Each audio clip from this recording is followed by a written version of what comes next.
Olá, galera, vamos aí a uma aula de administração, né, sobre liderança. E eu inicio a aula questionando você sobre o que é ser líder, né? De onde vem esse conceito de liderança? Nós vimos as funções administrativas, dentro das funções administrativas, nós tínhamos direção. Direção e controle são funções muito diretamente, né, relacionadas com a liderança.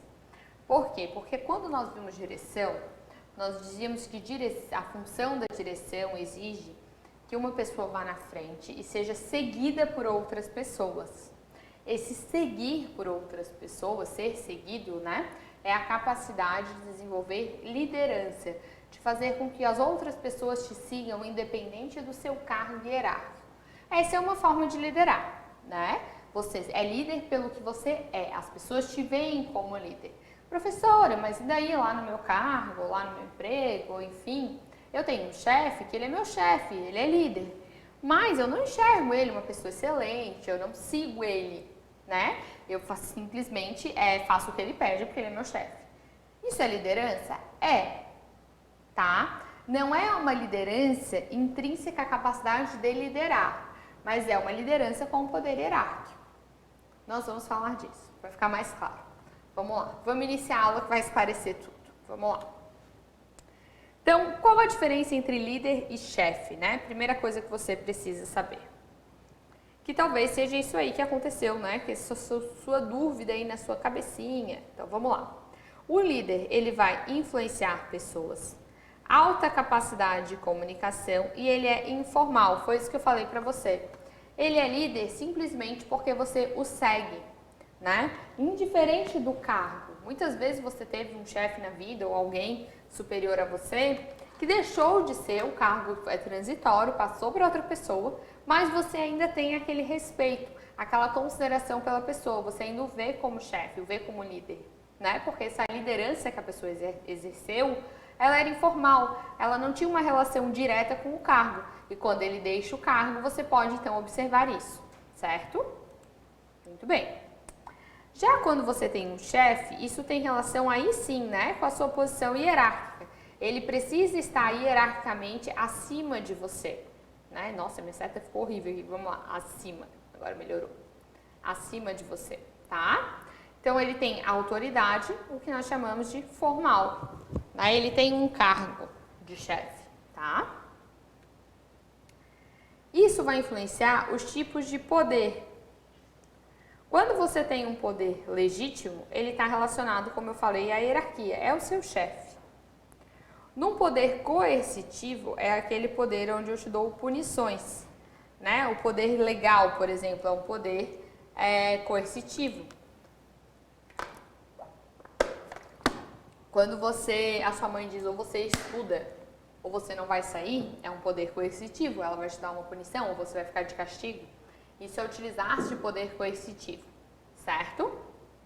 Da mesma forma, já desde sempre, nós conhecemos um poder também chamado de recompensa, né? Se você estudar, se você tirar 10 na prova, você ganha isso. Se você tirar 10, ou se você for um bom aluno, no final do ano, Papai Noel vai trazer, né, um presente gordinho para você.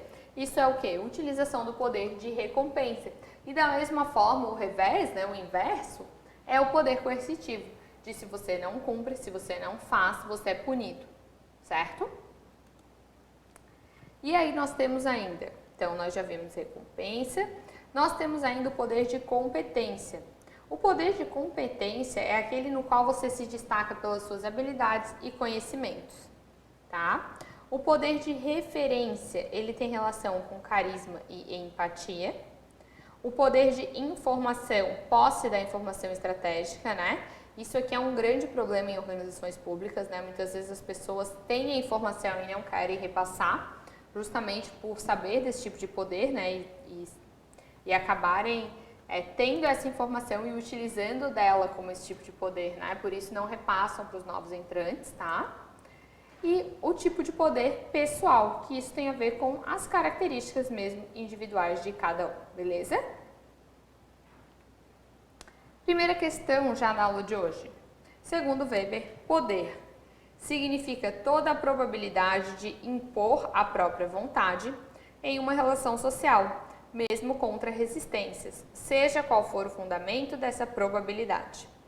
Assinale a opção, que apresenta os tipos de poder organizacional, segundo French e Harvey. Alternativa A, de resistência, comunicacional, centralizador, de agregação ou de controle. B, recompensa, coercitivo, legítimo, do especialista e de referência. C, de resistência, comunicacional, de recompensa, legítimo, de controle. D, de recompensa, coercitivo, centralizador, de referência e de agregação. E E, de controle, de recompensa, legítimo, do especialista e de agregação. Então, nós temos nosso gabarito letra B, né? De recompensa, coercitivo, legítimo, do especialista, ou pode ser ainda aqui, ó, competência, tá? É a mesma coisa. E o de referência, beleza? Conceito de liderança, né? O que vem a ser, então, liderança? Liderança é a capacidade de influenciar pessoas, tá? Influenciar indivíduos para alcance de um objetivo ou uma situação específica, um resultado, certo? Ainda é possível definir liderança como uma influência interpessoal, exercida em uma dada situação e dirigida através do processo de comunicação humana, para a consecução de um ou mais objetivos específicos. Os elementos que caracterizam liderança são, portanto, a influência, a situação, o processo de comunicação e os objetivos que vão ser alcançados.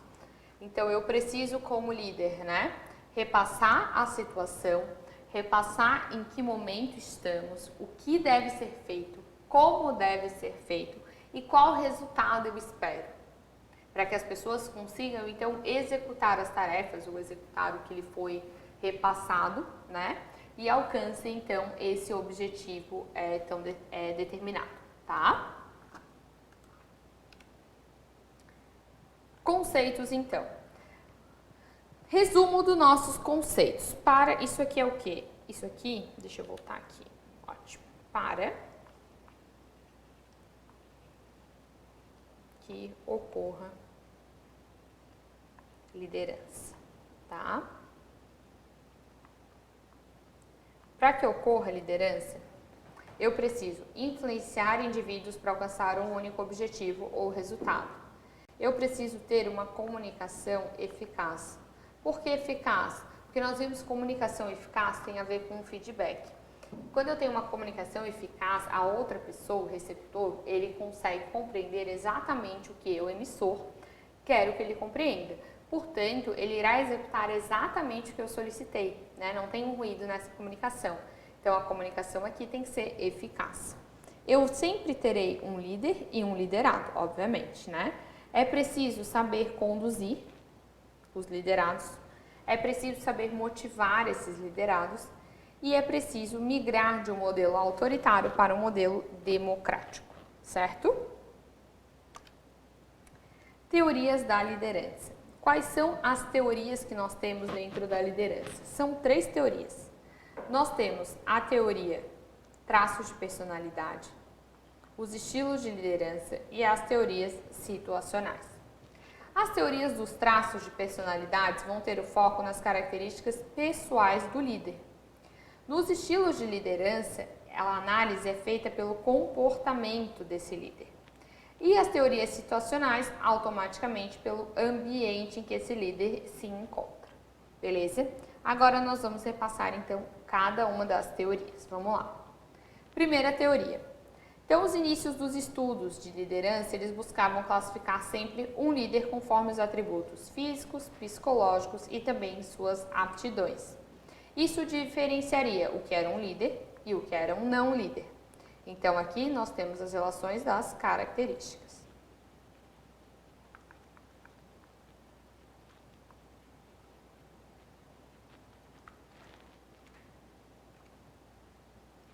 Quais são as características desta teoria, né? Adaptabilidade ao contexto. Ele teria que estar atento ao ambiente social que estava acontecendo em torno dele. Teria que ter ambição para ser líder. Ele tinha que ser afirmativo nas suas frases, nas suas convicções.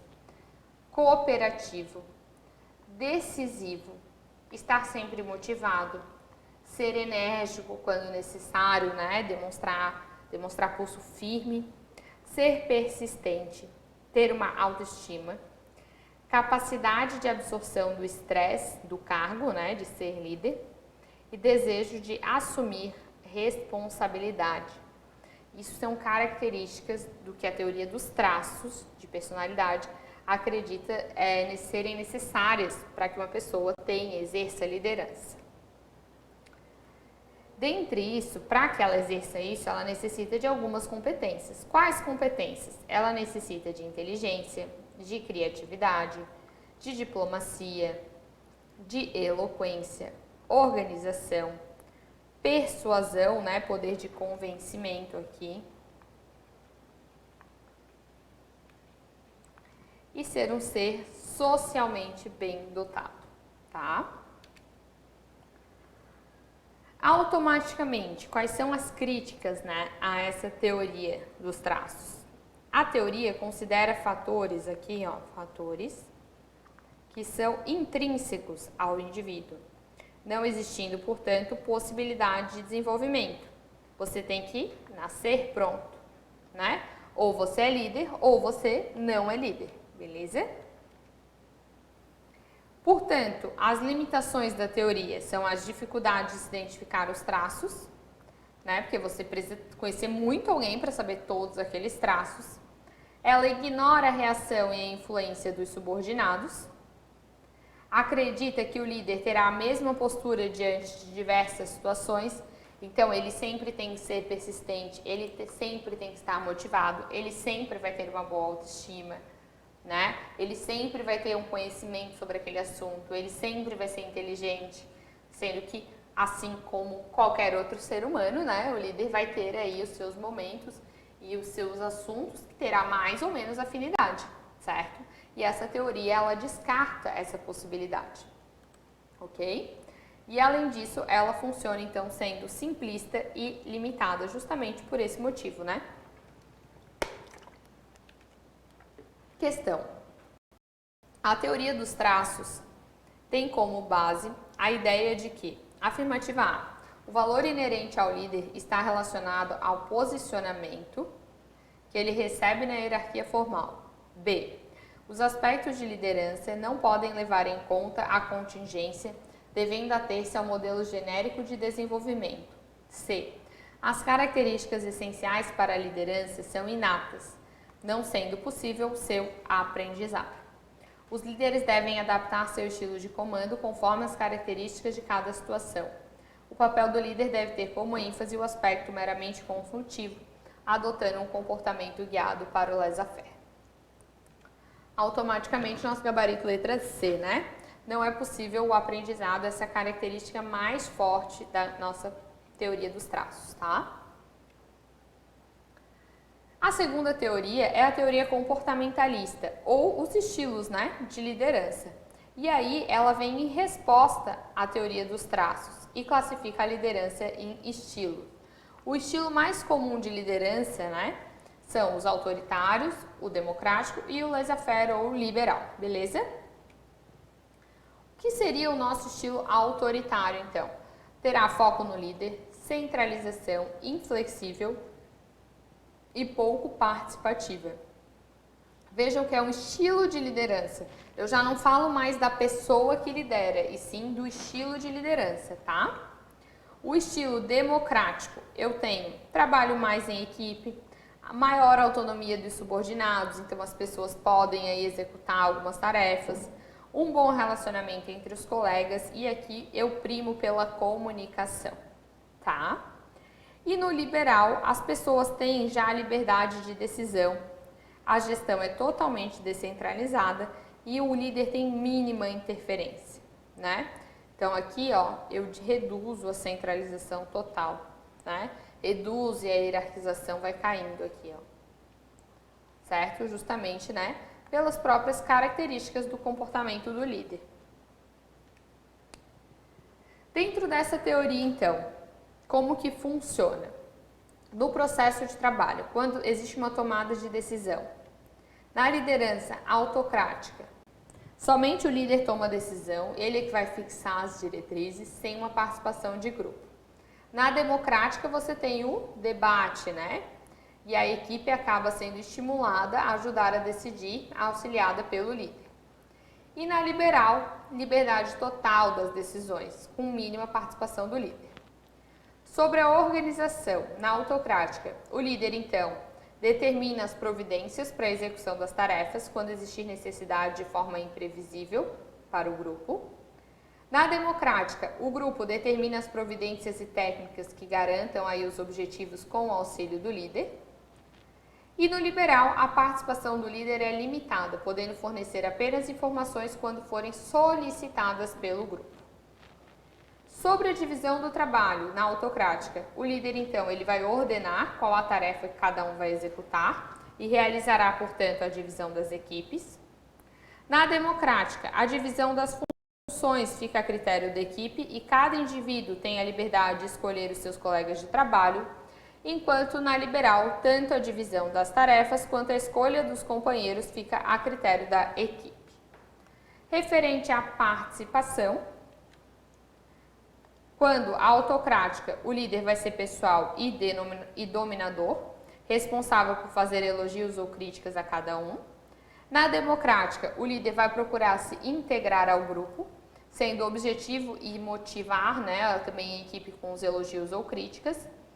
E o liberal, ele não avalia nem regula os fatos, apenas faz comentários quando questionado. Então vejam que na autocrática, o líder participa incisivamente, né? Ele está sempre ali dando a sua opinião, tentando ajudar. Quando democrático, já ele participa com a equipe, então tem muita reunião, está sempre em equipe, todo mundo decide tudo em conjunto, certo? E no liberal, ele só vai se manifestar quando ele é solicitado, quando a sua opinião é solicitada, ele prefere que as pessoas decidam por ele, certo? Então, essas são as três características, né? Os três tipos de comportamento. Já a terceira teoria que nós temos é a teoria contingencial. Na teoria contingencial, além, né, do comportamento e as características do indivíduo, foi acrescida a análise das situações. Então, evidencia a eficácia da atuação do grupo depende da adaptação entre o estilo de líder e o quanto de controle a ocasião proporciona a este. E o papel que o líder executa dentro da organização em conjunto com o modelo de liderança que exerce são fatores responsáveis por mudanças e comportamentos capazes de influenciar, portanto, a sua equipe.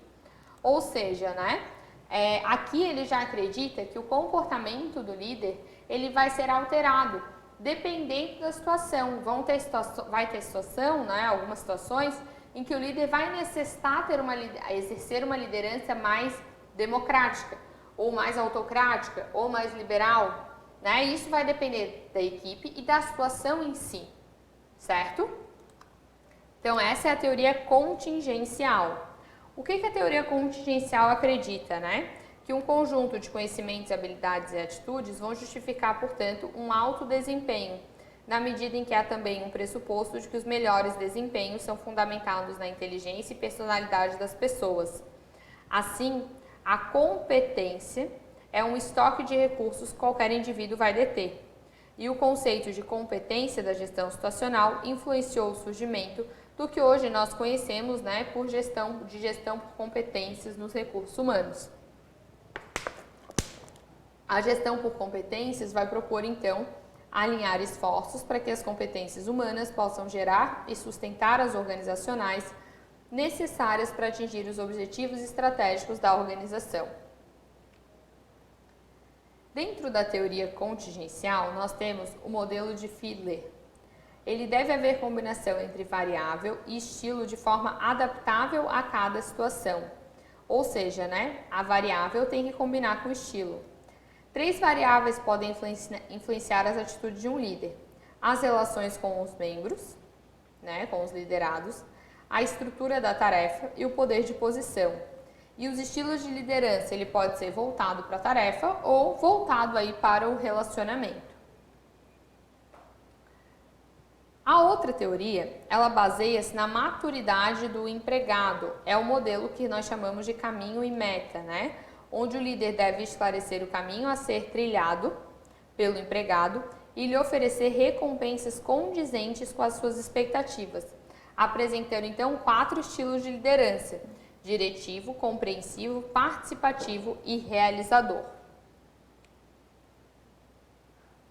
A teoria da liderança situacional ainda vai basear-se numa inter-relação entre a quantidade de orientação e direção, ou seja, o comportamento de tarefa, que o líder oferece, a quantidade de apoio socioemocional, comportamento de relacionamento, dado pelo líder e o nível de prontidão, ou seja, maturidade dos subordinados no desempenho de uma tarefa, função ou objetivo específico. Conforme a teoria, a maturidade do liderado é dividida em 4 níveis: baixo, baixo a moderado, moderado a alto ou alto. Questão: a teoria contingencial pensa que a eficácia do líder se relaciona, ele está falando da contingencial, a sua capacidade de se responder ou se ajustar a determinada situação, a características intrínsecas e inatas, a capacidade de elevar os níveis de motivação moral dos seguidores, a atribuição e consentimento do papel de líder a uma determinada pessoa pelo grupo, ao seu carisma que influencia os liderados a superar interesses pessoais em prol do sucesso grupal. Então, galera, a resposta é a letra A, né? A capacidade de que você se adapte, né, à situação. Lembrando que contingente tem a ver com ambiente. Beleza? Um dos principais modelos de liderança organizacional é apresentado pela teoria situacional, que preconiza a ideia de que os líderes devem ajustar suas características de acordo com a maturidade, né, dos subordinados. Foi isso que nós vimos, certo? Maturidade dos subordinados. Liderança transacional. A liderança transacional ela é qualificada como método de troca entre líderes e liderados. Então, a conquista ela vem por vantagens, não apenas econômicas. Os líderes aprovisionam suporte e recursos tangíveis ou intangíveis aos liderados em troca dos seus esforços e desempenho.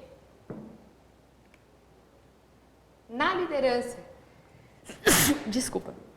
na liderança transacional, nesse estilo de liderança, né, podem ser adotadas algumas abordagens pelo líder: a administração por recompensa contingente, a administração por exceção ativa, a administração por exceção passiva ou ainda a administração totalmente liberal, né? Esses são os 4 tipos de abordagem que podem estar constando dentro de uma liderança transacional. Ou eu recompenso, certo? Ou eu me abstenho e às vezes dou opinião, ou sempre dou opinião e às vezes me abstenho, ou sempre me abstenho. Liderança transformacional. A evolução das organizações e seu crescimento fez surgir uma necessidade de alinhamento, devido a divergências internas, redes e alianças. A necessidade de utilizar a liderança com a finalidade de alinhar os grupos e a execução dessas tarefas à estratégia da empresa. A liderança transformacional também é chamada da famosa liderança carismática, certo? Os líderes dessas teorias são diferenciados por aceitar riscos, articular metas,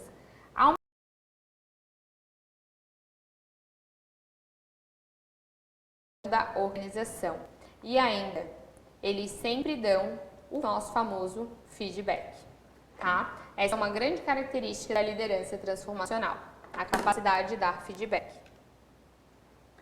Os líderes transformacionais, eles vão ter 4 estilos de comportamento: influência idealizada, uma motivação inspiracional, né? A motivação deles inspira os liderados, estimulação intelectual e consideração individualizada, tá? Eles são líderes pelo que eles são. Cuidado com as diferenças entre liderança transacional e liderança transformacional. Na liderança transacional e a liderança transformacional não são opostas, aqui é opostas, tá? elas se complementam, tá? Então, elas não são opostas.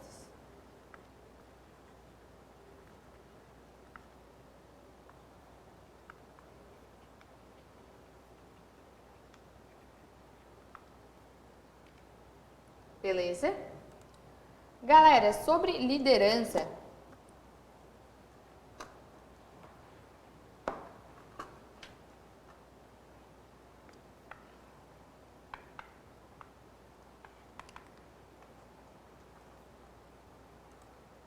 Galera, sobre liderança, era praticamente isso aí que nós tínhamos, tá? Para falar para vocês, dentro do tópico ali, né, da parte de administração e organização, que ele cita liderança, comunicação, motivação, né? A gente abordou bastante a parte de liderança, então eu acredito que seja bem tranquilo aí para a prova.